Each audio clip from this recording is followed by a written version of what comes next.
Hi viewers, ఎలా ఉన్నారు? బాగున్నారా? అందరు బాగుండాలని కోరుకుంటూ కేఆర్ఎల్ స్టోరీస్ నచ్చితే లైక్ చేయండి, కామెంట్ చేయండి, సబ్స్క్రైబ్ చేయండి.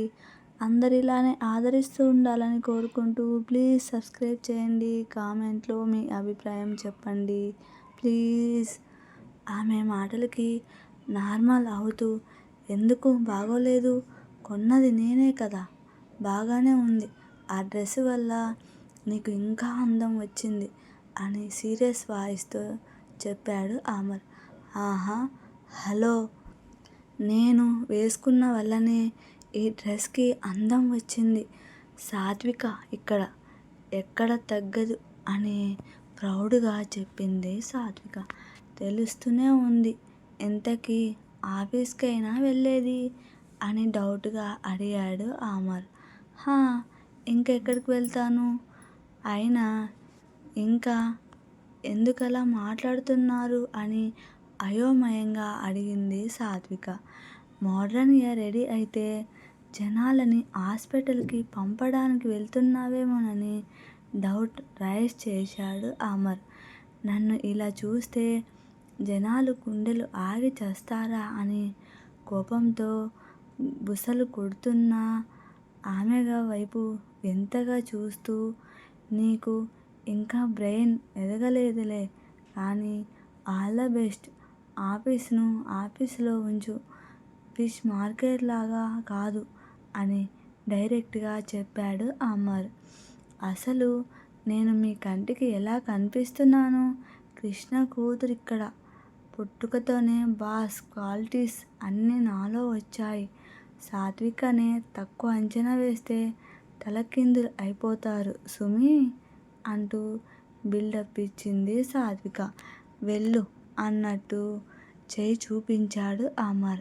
వెళ్తాను హా అని ముందుకు నడిచిన సాత్విక గబ్బున ఆగిపోయి, నువ్వు కూడా నాతో ఆఫీస్కి వస్తావా అని రాగం తీస్తూ అమాయకంగా రిక్వెస్ట్ చేస్తూ మొహం పెట్టింది సాత్విక. ఇందాక ఎవరో సాత్విక అది ఇది అని ఎగస్ట్రాల్ చేశారు అని కనుబొమ్మలు ఎగరేసిన అమర్ని చూసి, తప్పైపోయింది స్వామి, నాకు బుద్ధి లేక సింహం ముందు చిట్టెలుక వేషాలు వేశాను, ప్లీజ్ రావా, నాకు టెన్షన్గా ఉంది అని క్యూట్గా ఫేస్ పెడుతూ రిక్వెస్ట్ చేసింది సాత్విక. సాత్విక చేసే రియాక్షన్కి లోపల నవ్వుకుంటూ ఫేస్ సీరియస్గా పెట్టుకుంటూ ఆమెతో కలిసి ఆఫీస్కి స్టార్ట్ అయ్యాడు అమర్. కార్లో నర్వస్గా ఫీల్ అవుతూ సైలెంట్గా కూర్చున్న సాత్వికని చూస్తూ, ఎందుకంత నర్వస్గా ఫీల్ అవుతున్నావు? ఎందుకు టెన్షన్ పడుతున్నావు బేబీ? రిలాక్స్, అంతా నార్మల్గానే ఉంటుంది, ఏం పర్వాలేదు అని చిన్నగా ఆమె చేతి మీద తట్టాడు. ఫస్ట్ టైం కదా, ఏదో తెలియని కంగారు వస్తుంది, ఇప్పుడు రిలాక్స్గానే అవుతుందిలే అని తన చేతి మీద ఉన్న అమరు చేతిని చూస్తూ చిరునవ్వుతో ఆన్సర్ చేసింది సాత్విక. ఇంతలో కార్ ఆఫీస్కి రీచ్ అవ్వడంతో ఒక్కసారిగా అలర్ట్ అవుతూ సాత్విక దిగి ఫాస్ట్గా నిలబడుతూ, ఫాలో మీ మిస్టర్ అమర్ అని పోజ్ కొడుతున్న సాత్విక వైపు ఒక్క చూపు చూశాడు అమర్. అబ్బా, అలా చూడకు స్వామి, ఏదో ఫస్ట్ టైం బాస్, అసలు కోఆపరేటివ్ చెయ్యవు నువ్వు అని బుంగమూతి పెట్టుకొని రాగం చేస్తున్న సాత్విక వైపు చూసి, సరే పద వస్తాను కానీ ఎగస్ట్రాల్ చేస్తే తోక కట్ చేస్తాను అంటూ సీరియస్గా ఆమెను చూస్తూ చెప్పిన అమర్ వైపు చూస్తూ, అస్సలు చేయను ప్రామిస్, కావాలంటే మీరు చూస్తారు కదా, ప్లీజ్ రండి అంటూ రిక్వెస్ట్ చేసింది సాత్విక. అమర్ వెంట రాక సాత్విక ముందు నడుస్తూ ఆఫీస్లోకి ఎంటర్ అయ్యింది. కంపెనీ సీఈఓగా ఫస్ట్ టైం అడుగు పెడుతూ ఉంటే కళ్ళు చెమ్మగిల్లాయి. పై లోకంలో ఉన్న తండ్రి ఆత్మ శాంతిస్తుందని హ్యాపీగా ఫీల్ అయ్యింది సాత్విక. అయితే సాత్విక అలా రావడం, ఆమె వెంట సిటీలోనే top most and rootless business man AVR రావడం చూసిన స్టాఫ్ అందరూ ఆశ్చర్యంతో నోరు వెళ్ళబెట్టారు.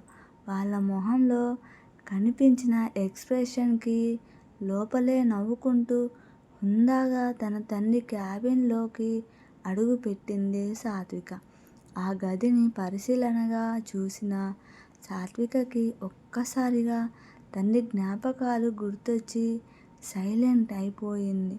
అది అబ్జర్వ్ చేస్తున్న అమర్ డైవర్ట్ చేయడానికి, బేబీ నీ ఎంట్రీ అదిరింది. అందరూ నీ వైపే ఎలా చూశారో అబ్జర్వ్ చేశా.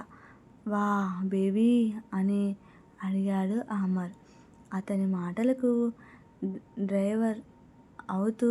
అందుకే కదా నిన్ను రమ్మన్నాను అని మెరిసే కళ్ళతో ఆన్సర్ చేసింది సాత్విక. అబ్బో చాలా పెద్ద స్కెచ్ చేశావే వెటకారంగా అంటూ మీదకు వస్తున్న అమర్ చెస్ట్ మీద 2 చేతులు వేసి అడ్డుకుంటూ, అసలు ఏం చేస్తున్నావు నువ్వు?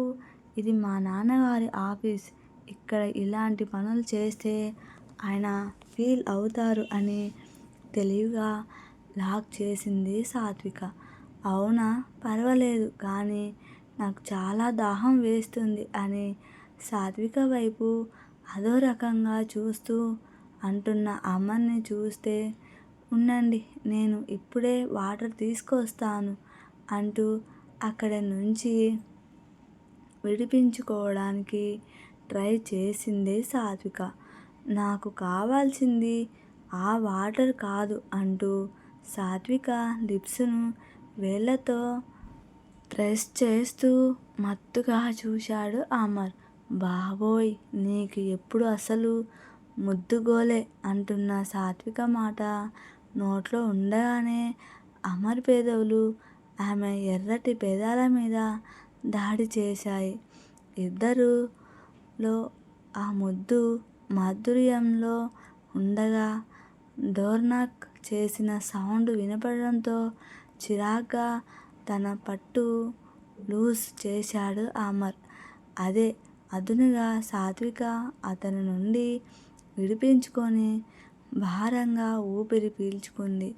అమర్ సార్ అని పిలుస్తూ డోర్ నాక్ చేస్తున్న దాస్ గొంతు వినిపించడంతో మంచి పనిలో ఉండగా డిస్టర్బ్ చేసినందుకు పీకల దాకా కోపం వచ్చినా, ఎంతో ఇంపార్టెంట్ అయితే తప్ప అతను డిస్టర్బ్ చెయ్యడని తెలిసిన అమర్ అక్కడి నుంచి బయటకి వెళ్ళాడు. బయట డోర్ ముందు నిలబడిన దాస్ కోపంగా ఉన్న అమర్ మొహాన్ని చూసి, కొంపదీసి నేను ఏమైనా రాంగ్ టైంలో డిస్టర్బ్ చేశానా అని మనసులో అనుకున్నాడు. ఇద్దరూ కలిసి అక్కడ నుంచి కాస్త లోన్లీ ప్లేస్కి వెళ్ళిన తర్వాత విషయం చెప్పు అని డైరెక్ట్గా అడిగాడు అమర్. సార్, కృష్ణగారిది సహజ మరణం కాదు. అసలు ఆయనకి ఎలాంటి అనారోగ్యం లేదు. ఎవరో పవర్ఫుల్ డ్రగ్స్ ఇచ్చారు. దానివల్ల ఆర్గాన్స్ పారాలైజ్ అయిపోయి ఆరోగ్యం పూర్తిగా పాడైపోయింది. కనీసం ఆయన బాడీ ఉన్నా టెస్ట్ చేసి తెలుసుకునే వాళ్ళం. అంత్యక్రియలు జరగడం వల్ల మనకు తెలుసుకునే ఛాన్స్ లేకుండా పోయింది అని వివరంగా చెప్పాడు దాస్.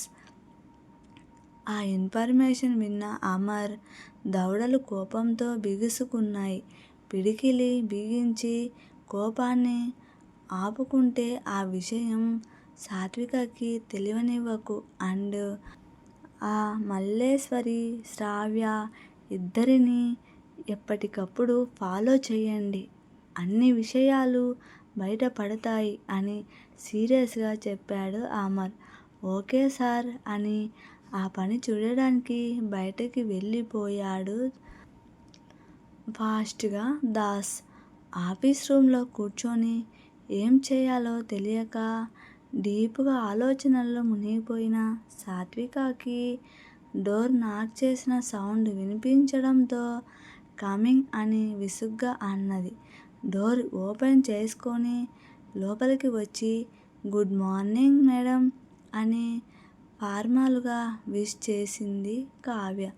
అబ్బో ఏంటి పాపా పిలుపు మారింది అని వెటకారంగా అడిగిన సాత్వికతో ఎంతైనా మీరు ఇప్పుడు ఈ కంపెనీ బాస్, మేము ఒక సాధారణ ఎంప్లాయ్, మా హద్దుల్లో మేము ఉండాలి కదా అమ్మా అని వినయంగా అన్నది కావ్య. అంత సీన్ లేదు కానీ నువ్వు ఎప్పుడు నా చైల్డ్హుడ్ ఫ్రెండ్వే, అది గుర్తు పెట్టుకో ఫస్ట్ అని సీరియస్గా చెప్పింది సాత్విక. ఆ మాటలకి హ్యాపీగా ఫీల్ అవుతూ అమ్మయ్య నువ్వు ఎలా రియాక్ట్ అవుతావని భయపడుతూ వచ్చాను. ఇప్పుడు మనసు ప్రశాంతంగా ఉంది అని ఊపిరి పీల్చుకుంది కావ్య. అది సరే కానీ మార్నింగ్ నుండి ఎక్కడికి వెళ్ళావు కనిపించలేదు అని అడిగిన సాత్వికతో ఏం చెప్పమంటావు తల్లి, నా కష్టాలు. అమర్ ఇక్కడికి ఎందుకు వచ్చారు, నీతో ఎందుకు వచ్చారు అని ఆఫీస్లో ఎంప్లాయీస్ అందరూ నన్ను పట్టుకొని ఒకటే వాయింపు. ఆ గోల తట్టుకోలేక పారిపోయి వాష్రూమ్లో దాక్కున్నాను. ఇందాకే అమర్ గారు వెళ్ళడం చూసి పరుగున ఇక్కడికి వచ్చాను అంటూ గుండెల మీద చేయి వేసుకొని చెప్పింది కావ్య. రేపటి స్టోరీలో ఏం జరగబోతుందో మళ్ళీ కలుద్దాం. ప్లీజ్ సబ్స్క్రైబ్ చేయండి. కామెంట్లో మీ అభిప్రాయం చెప్పండి ప్లీజ్.